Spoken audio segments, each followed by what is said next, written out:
Hey there, we're going to take a look at the new release here called Shatter. So this is pretty straightforward for the most part. There's a couple little spots that might be a gotcha to some folks, so I wanted to do a short recording here just to kind of walk through what's in the template here and how to get the best result out of this.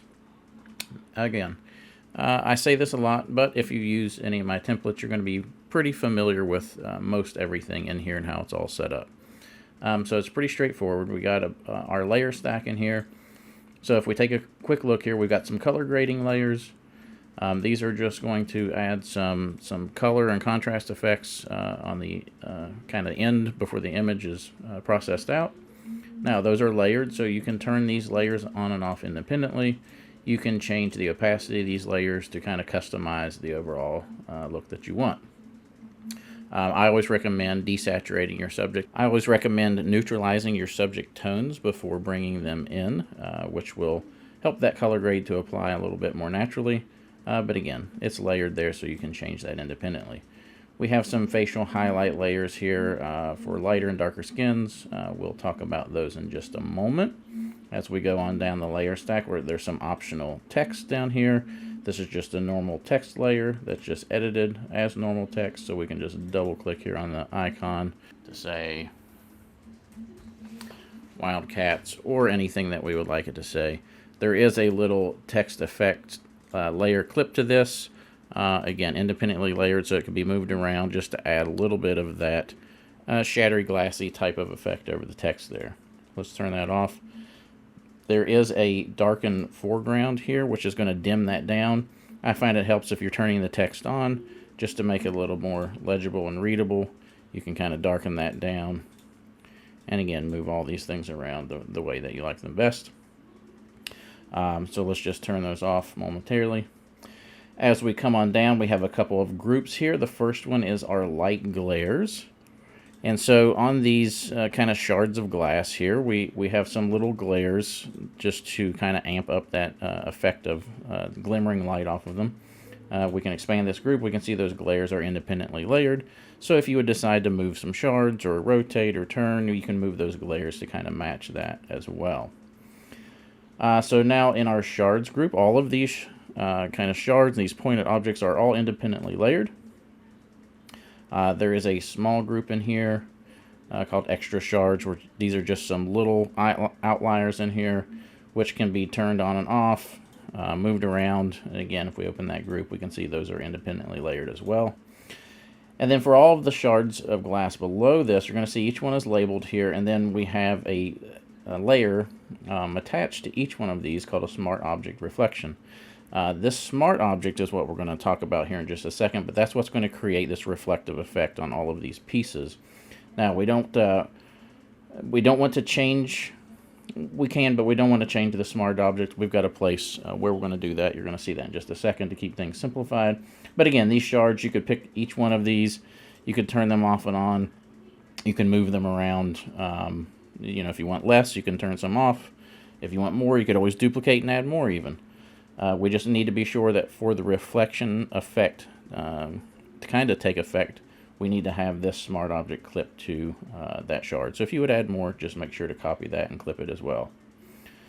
So that's our shards layer. There's a smoke layer in behind here, which is going to go in front of our subject. We can see the subject group is here. You can color that smoke. That's just a hue saturation adjustment layer. So if we pick that layer, we can come up to our properties, and we can move that hue slider if we wanted to try and match up those tones or something like that. Change how saturated it is, the brightness and lightness, all that good stuff with that HSL layer there. Let's just set that back to normal, turn that off.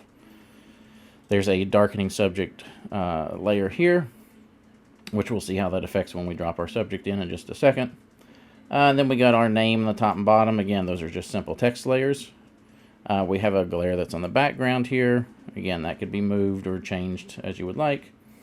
We have just this graphic shape in the background here just to match this whole angular theme. That's just, you change that color by double clicking onto the thumbnail and just picking the new color that you want. Or if your subject's in, you could use your eyedropper tool over here to pick a specific color. So very simple there. And then just some background texture again, that could be turned on or off if you would like to. So now all of that is the simple, straightforward things. Again, everybody's going to be mostly familiar with if you know Photoshop. But let's talk about where a potential gotcha would be, and that is with the smart object. What I want to do is open up our subject group here. We're going to drop this open. We're going to see two layers in here. The first I want to look at is this bottom one called Place Subject Here. That's just a placeholder telling you drop your subject, your main subject on top of this layer here. The second, we're going to see this smart object here. If we expand this out where we can read everything here, you're going to see it just says add subject to this smart object, but leave disabled. So you can see it's turned off. We want to leave this turned off, but this is the simple place right in the subject group where we're going to add our reflection effect to the smart object. So let's bring this back over. So what we're going to do when we're ready to bring a subject in, and I've got one open here, I'm just going to come over. Let's grab our subject here. I'm going to drag him over into the template and drop him. And so just dropping him, right on top of this place subject here. It doesn't really matter as long as he's in the group because there is some masking effects going on the legs and things like that. But once you drop your subject in, you can transform, whatever size that you want your subject to be. So let's just bring something like this. I think he looks pretty good somewhere. Maybe right back there we can read the name just a little bit more. All right, that looks pretty good. Maybe just nudge him over, center him up just a hair more. All right, I like it.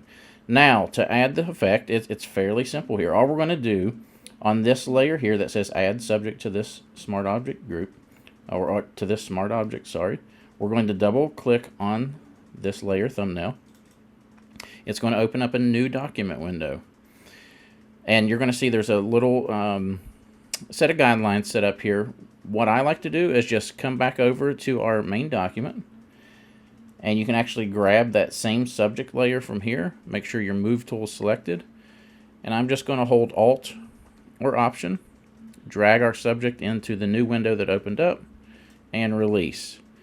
And then all I want to be sure to do here, if you look at these guidelines, I just want my subject to be sized about the size of these guidelines. So let's transform him.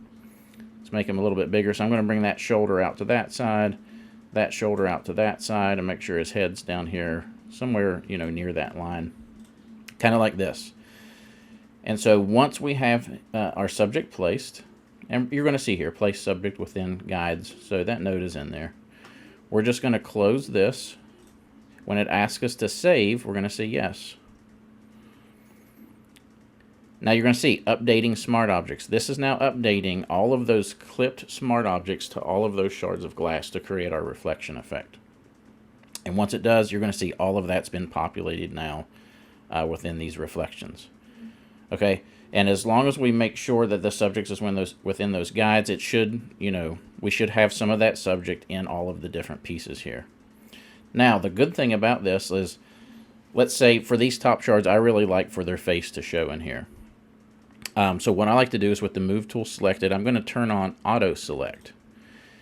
And now if I click on this shard here, you're going to see it wants to find the glare because our glares are what's over top of this. So I'm just going to turn the light glares off. And then with the Move tool selected, and auto select on, I'm going to click this shard here, and you're going to see it's going to jump right to that one. And so what that allows me to do is now I can just click and drag if I want, like, let's say I want his eye, a little bit more of his face showing here, which I think is a little more interesting. Same way on this one, I could click this one and we could drag this around. So whatever we want to see there, we can do. You could resize these, Command or Control T.